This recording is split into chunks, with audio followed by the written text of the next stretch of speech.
You've probably wondered more than once whether you'd end up lonely if you moved halfway around the world to retire, so today I'm telling you the truth about 6 months I spent mostly alone in a little village near Dumaguete, and the loneliness mistakes I watched good folks make, myself included. But before I get into all of it, it would really mean a lot if you'd subscribe to the channel and leave a like. It genuinely helps us out over here. So let me take you back. 4 years ago, I landed here with 2 suitcases and a head full of dreams. I rented a small place, 10 steps from the water. 10 steps. I could hear the waves from my bed, and I honestly believed that view alone would keep me happy for the rest of my days. You know the picture. Palm trees leaning over the sand. The sea turning gold in the evening. After all those years back home, that view felt like a reward I'd finally earned. Because let me tell you what I was leaving. The long gray winters up north, where the sky stays the color of wet cement for months. The rush, the traffic, the feeling that everybody's chasing something and nobody quite catches it. I'd wake up, scrape ice off the windshield and think, there's got to be more than this. And there is. That part is true. The warmth here is a gift for the joints and a gift for the spirit. But there's one quiet thing that stops a lot of good people from ever making this move. Not the money, not the paperwork. It's a small fear that sits in the back of the mind and whispers, what if I get all the way over there and I'm alone? Have you felt that quiet fear too? Sitting alone in a house by the sea, so far from your kids and your old friends? Then this is exactly your porch to sit on, because I felt it. And for a while, I lived it. Here's what happened. Those first weeks, I did the one thing that turned my dream into a lonely stretch. I stayed behind closed doors. That's mistake number 1, and it's the sneakiest one of all, staying behind closed doors. It didn't feel like a mistake at the time. It felt reasonable. I'd tell myself, I'll go meet people tomorrow. I just need to settle in first. Unpack. Get my bearings. Tomorrow I'll walk into the village and say hello. But tomorrow kept moving. You know how that goes. Tomorrow became next week.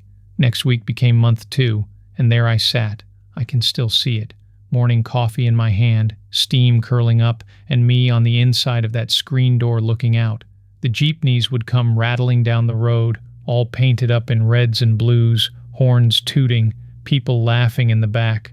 The sea breeze would push through the screen and move the curtain, soft as anything, and I just watched it all go by. From the inside, I was waiting. That's the honest word for it. I was waiting for somebody to knock, waiting for a friendly neighbor to come rescue the lonely American and pull him into the fun. I figured, that's how it works, right? People see the new fellow, they come say hello. Well, nobody came, and for a while that stung. I'll be straight with you. I even felt a little sorry for myself. I thought, maybe folks here are just private. Maybe they keep to their own. But that was wrong, and learning why it was wrong changed everything for me. Here's the hard truth I finally understood. In a Filipino village, nobody knocks on the foreigner's door to rescue him. And it's not coldness. It's the opposite. It's respect. They see you settling in. They figure you'll come out when you're good and ready. They don't want to crowd the newcomer. They wait for you to come out. It's respect, not coldness, which means the loneliness I was feeling. It wasn't the village's fault. It was mine. That's a hard thing to say out loud, even now, sitting here on the porch. Around month 2, I finally let myself admit it. The empty chair facing the water, the coffee going cold, the quiet. I built that. Every day I chose the closed door. I chose the quiet right along with it. And once I saw that, something loosened, because if the loneliness was mine to make, then it was also mine to fix. Now I stumbled through all of this the slow, clumsy way, trial and error, months of it, and I got to thinking, why should you have to? That's the very reason I sat down and wrote everything out plain and simple in my one-way guide.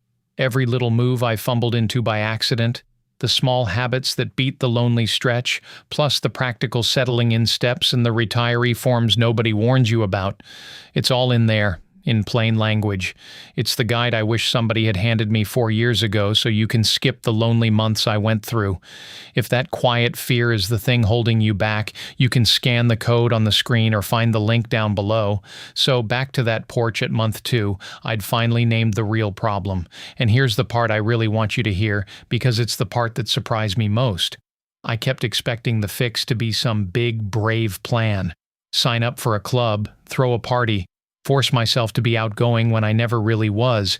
That's what I thought it would take. It wasn't any of that. Not even close. The fix was smaller than you'd ever guess. So small it almost sounds silly when I say it out loud. It didn't cost a peso. It didn't take courage. It wasn't a grand plan at all. It was one tiny daily habit, just one little thing I started doing every single morning without fail.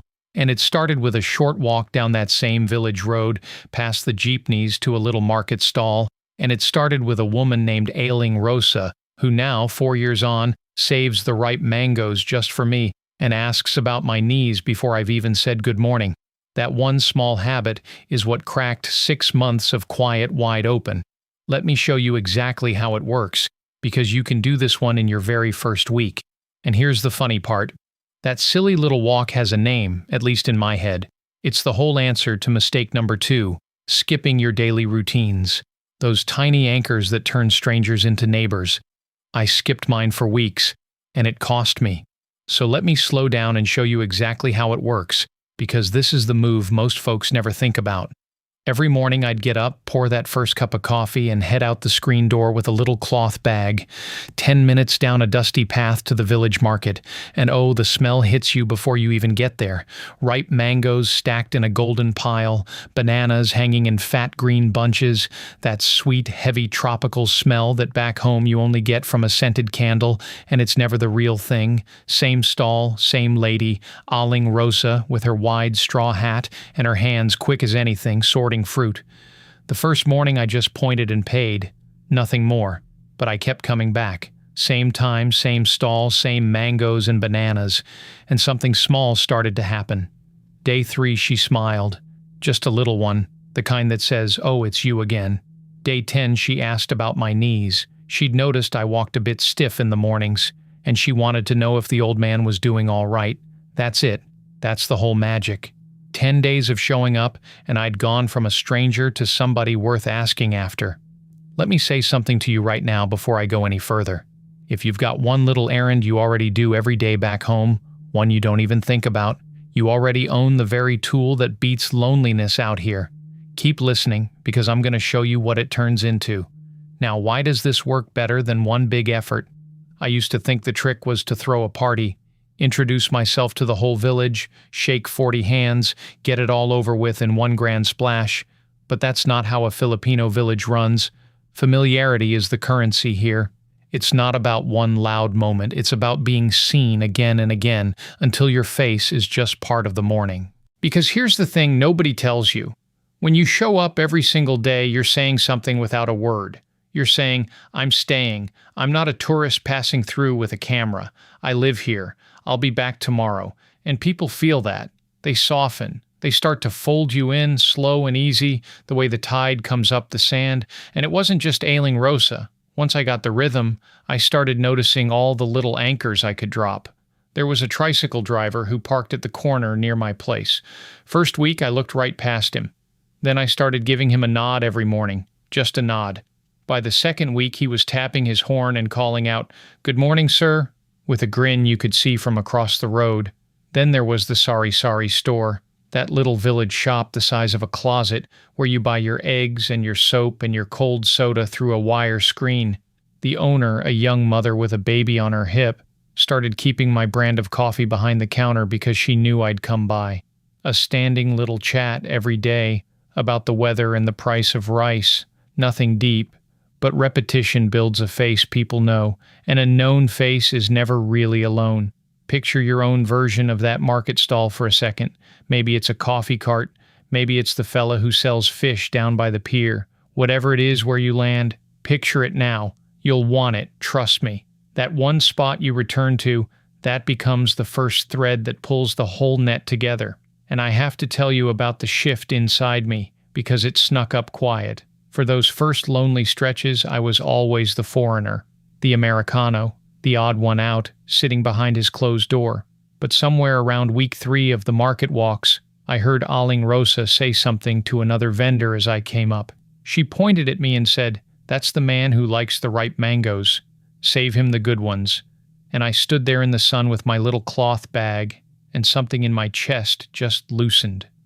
For the first time since I stepped off that plane, I wasn't the foreigner. I was the man who likes the ripe mangoes. I had a place, a tiny one, sure, but it was mine, and it was real, and I'd earned it one morning at a time. That door I'd kept shut for weeks, it was easing open now. Not all at once, just a crack. But the sea breeze that used to feel so empty coming through that screen started to feel like it carried something in with it. The rattle of the jeepneys going past, the horns, the calls of the vendors, all that noise I'd once hidden from, it started to sound like a place I belonged to. And here's where it really started to grow. My landlord. A warm fellow named Boy. Everybody down there goes by a nickname, and his was Boy, though he was a grandfather twice over. For the first couple months, Boy was just the man I paid rent to. Polite, distant. We'd wave, sign the little slip, and that was that. But once I was out that door every morning, once I was a face in the village and not a shadow behind the screen, something changed with him too. He'd see me heading off to the market and call out, "Mangoes again, sir?" and laugh. He started sitting on his porch when he knew I'd be walking back, just to shoot the breeze for a minute. The daily rhythm had made me visible, approachable, a man you could joke with instead of a guest you tiptoe around. That's the part I want you to really hold on to. I didn't chase Boy. I didn't chase anybody. I just kept my routines, kept showing up, and the people came to me, one nod, one smile, one saved-up mango at a time. The loneliness hadn't melted yet, not fully, but the ice was breaking, and I could feel it. And then came the third move, the big one, the one that took real courage, and I almost fumbled it out of pure, silly shyness. Because one afternoon, Boy leaned over the fence between our places, wiping his hands on a rag, and he invited me to Sunday dinner with his neighbors, his whole little circle, and I stood there and I felt that old pull, that voice that says, "Oh, you'll be in the way, better stay home, maybe next time." I came within a breath of saying no, of shutting that door I'd worked so hard to open. What happened at that dinner changed everything, and I mean everything. Let me tell you about it, because that one evening did more than all my good intentions put together. That Sunday dinner. I almost stayed home, shy, a little tired, telling myself there'd be a next time. That right there is mistake number 3, saying no when they invite you. It's the quietest trap of them all, because it doesn't feel like a mistake. It feels polite. It feels like you're staying out of the way. But every time you turn down an invitation, you're pulling that door shut again with your own hand. So let me tell you what I would have missed. I walked over to Boy's place around 5, still not sure I belonged there, and the whole thing just opened up around me. There was a little charcoal grill going in the yard, and the smell of grilled fish drifting over the fence, rice steaming in a big pot.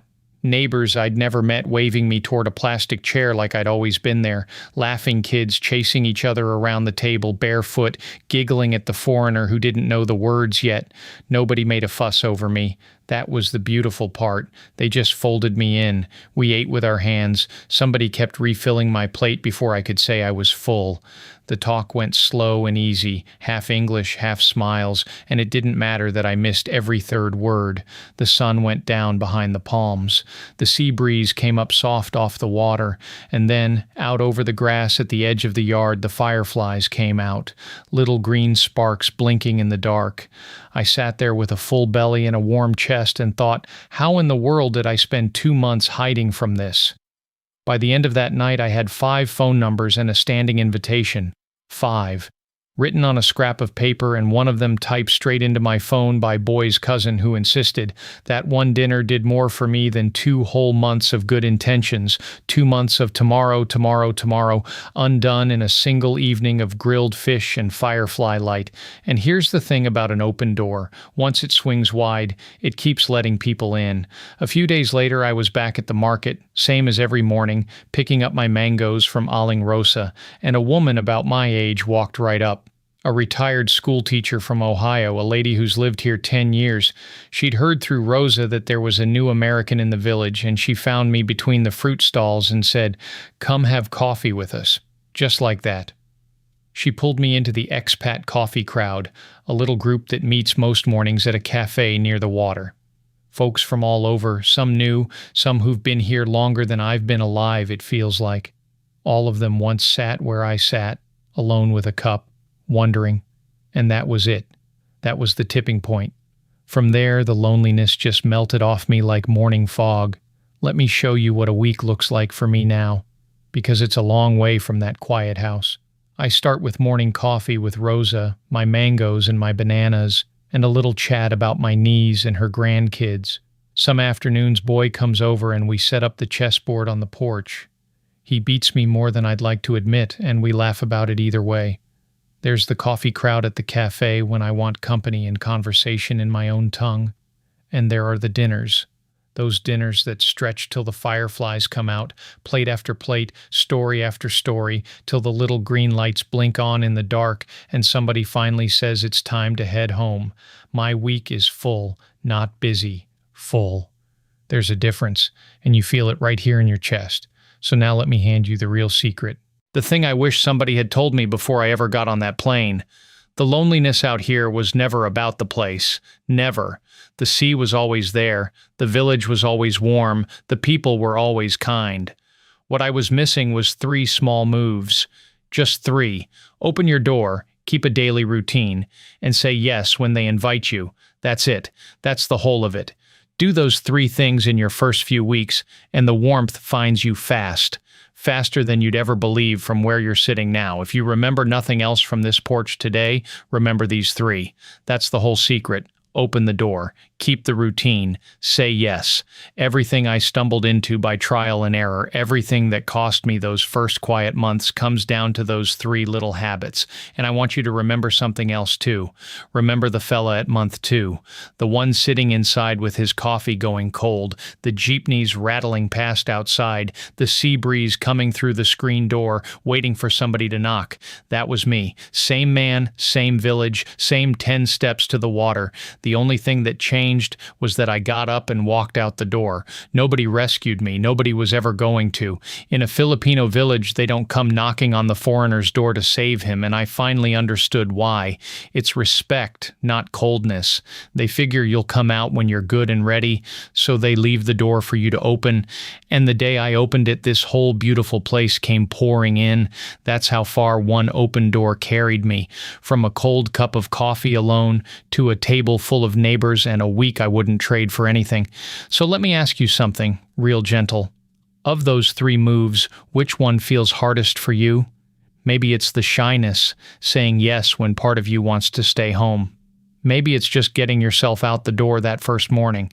Sit with that one, because that's the exact door worth opening first.